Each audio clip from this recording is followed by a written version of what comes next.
뿌리로부터. 응? 뿌리? 아무래도 이 시를 읽을 때 나무라든지 풀 같은 것들을 떠올리면서 읽어야 되겠구만. 한때 나는 뿌리의 신도였지만 나라고 하는 시적 화자가 등장하고 있네. 이제는 뿌리보다 줄기를 믿는 편이다. 여기 한때 이제라고 하네. 이거는 과거고 이거는 현재를. 여기에 이 신도다라고 하는 말하고 뭐뭐를 믿는다라고 하는 말하고 이게 같은 의미인 것 같아. 그러니까 이거에 의지한다 뭐 이런 뜻으로 쓰이는 것 같아. 아, 그렇다면 과거와 현재가 뭔가 다르네. 그러니까 과거와 현재의 대조를 통해서 의지하는 대상이 변했음을 갖다가 말하고 있는 거네. 그런데 뿌리를 믿고 줄기를 믿어? 대체 이게 무슨 말이지? 줄기보다는 가지를, 가지보다는 가지에 매달린 잎을, 잎보다는 하염없이 지는 꽃잎을 믿는 편이다. 여기 또 믿는 편이다 라고 하는 말이 또 나오네. 그러니까 꽃잎에 의지한다는 얘기네. 여기 줄기, 줄기, 가지, 가지, 잎, 잎, 지는 꽃잎. 아, 이거 연쇄적으로 시어를 구사하고 있네. 그렇다면 궁극적으로 이 뿌리와 지는 꽃잎이 상반되는 그러한 시어가 될 것 같네. 야, 이거 갈수록 계산이네. 뿌리를 믿고 줄기를 믿는다라고 하는 말도 무슨 말인지 모르겠는데 또 지는 꽃잎을 믿는다라고 하는 말이 또 나왔네. 대체 이게 무슨 말이지? 희박해진다는 것, 언제라도 흩날릴 준비가 되어 있다는 것, 응? 뭐뭐 한다는 것, 그 다음에 여기서도 뭐뭐 한다는 것이라고 얘기하고 있는데 이거는 같은 통사 구조가 반복되고 있네. 그리고 또 여기 것이라고 해서 의존 명사를 시행의 끝에 배치를 했네.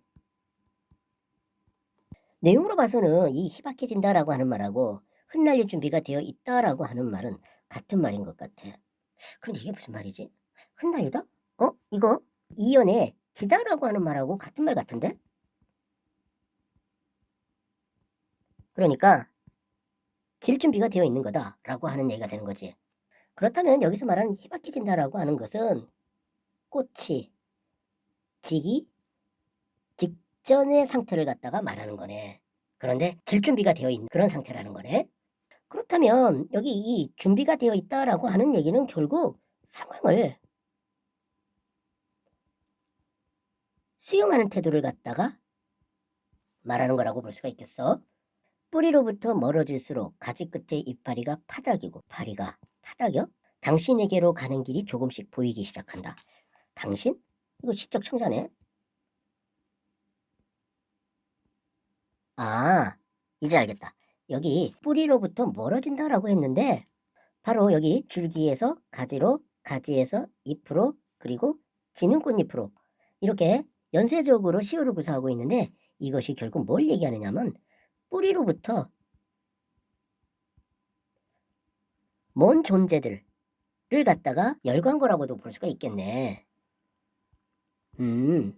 그렇다면 이 지는 꽃잎이 바로 뿌리로부터 가장 먼 존재가 되는 거야. 그렇게 본다 그러면 이때 이 진다라고 하는 것은 결국 뿌리로부터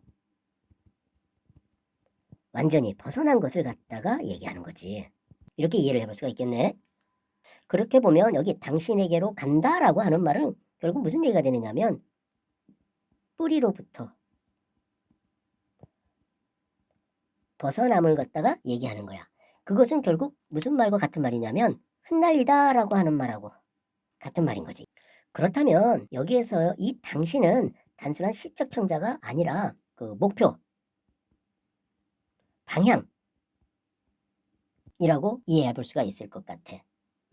그리고 여기 이파리가 파닥인다라고 했는데 요거는 결국 흩날릴 준비를 하는 것을 갖다가 말하는 거겠네.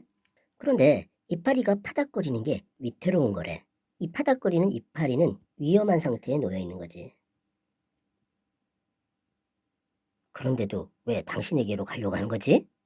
당신은 뿌리로부터 달아나는데 얼마나 걸렸는지 물음의 형식을 통해서 자신의 생각을 드러내려고 하는 것 같아. 여기 보니까 뿌리로부터 달아난다라고 하고 있네. 그렇게 본다고 한다 그러면 이때 이 당신이라고 하는 존재는 그 뿌리로부터 그 독립적인 존재인 거야. 그렇다면 이때 이 당신이 바로 뭐가 되느냐 하면 시적 화자가 지향하는 바인 거지. 그렇게 이해를 해야 될 것 같아. 그렇게 본다고 한다면 이렇게 당신에게 이렇게 물은 것은 결국 뭘 얘기하고 있는 거냐면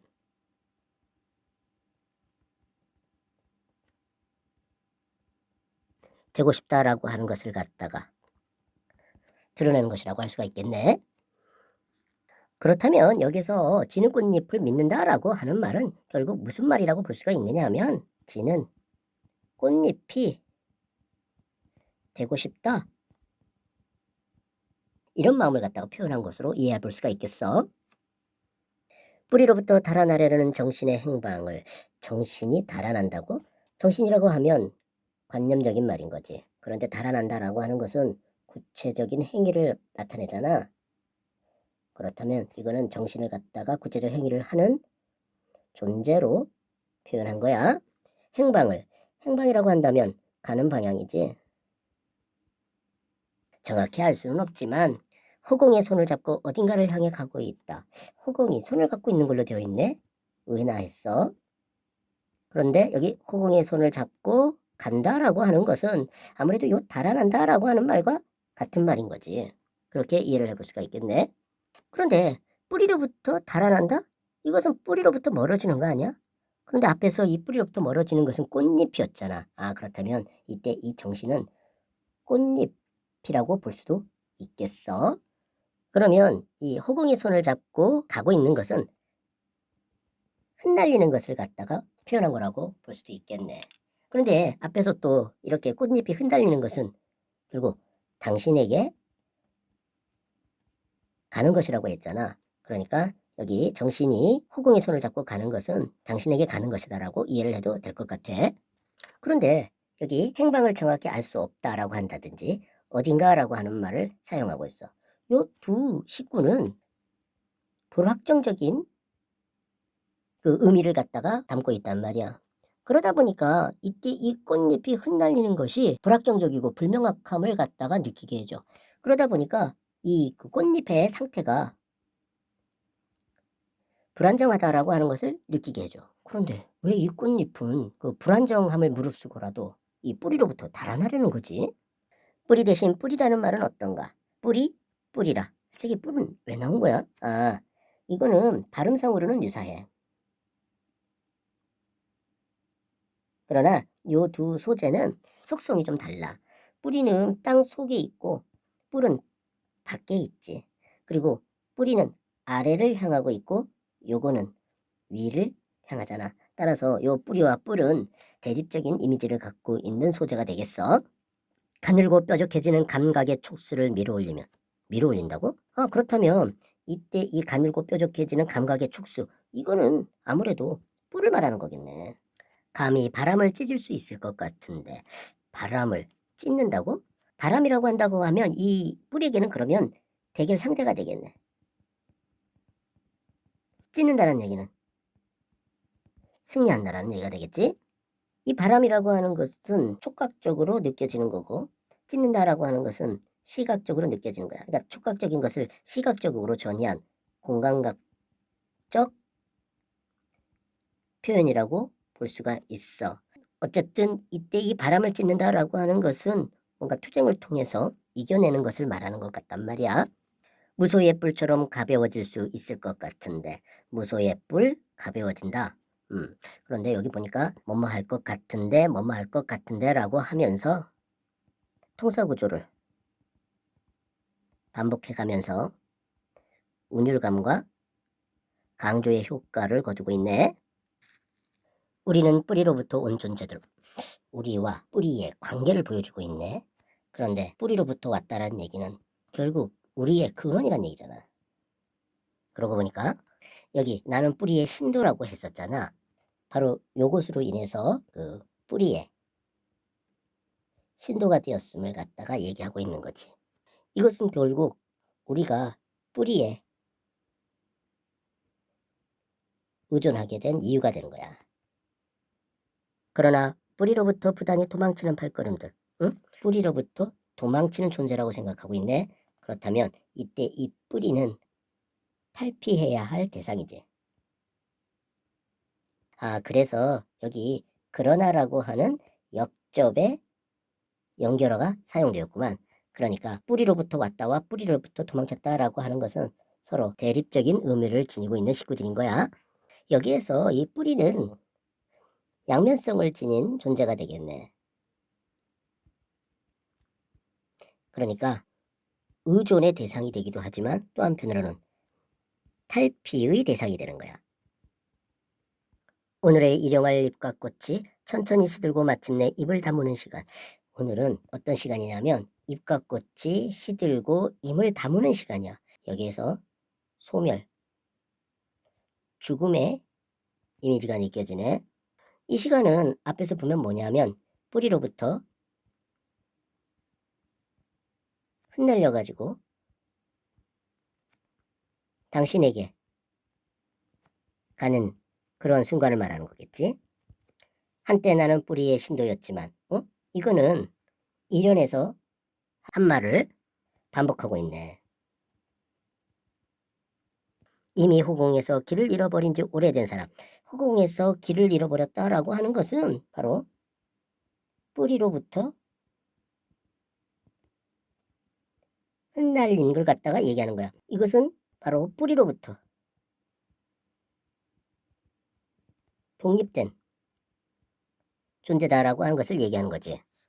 이어는 일연의 반복과 변주를 통해서 숨이 상관을 이루고 있는 연이라고 할 수가 있겠네. 특히 여기 존재들, 발걸음들, 시간, 사람 이런 식으로 시행을 명사로 끝내고 있네. 이걸 통해서 대상을 부각하는 그런 효과가 있네. 그렇다면 여기에 제목을 이렇게 생각해야 될 것 같아. 우리는 뿌리로부터 왔다. 그러나 우리는 뿌리로부터 날아간다. 라고 하는 의미를 갖다가 압축적으로 드러낸 것 같아. 그러니까 이 뿌리라고 하는 존재가 우리에게 있어서 근원에 해당하는 것이지만 또한 이 뿌리라고 하는 것은 우리가 탈피해야 되는 대상으로 시적 화자는 보고 있는 거네. 이 시에서 말하고 있는 시적 상황은 잎과 꽃이 흩날리는 상황을 갖다가 보여주고 있어. 이것을 통해서 이 시적 화자는 무엇인가에서 의존적 존재가 독립적 존재로 바뀌는 것을 생각한 거야. 결국 이것은 어떻게 보면 이 화자가 생각하는 정신의 성숙이라고 할 수가 있는 거지. 결국 이 시는 이러한 정신의 성숙을 갖다가 노래하고 있다라고 볼 수가 있어. 정신의 성숙은 여기에서 보는 바와 같이 위태롭고 불안정한 것이어가지고 고통을 주는 상황일 거야. 그럼에도 불구하고 이렇게 뿌리로부터 벗어나려고 하는 것은 그 목표를 향한 그런 행위라고 볼 수가 있는 거지.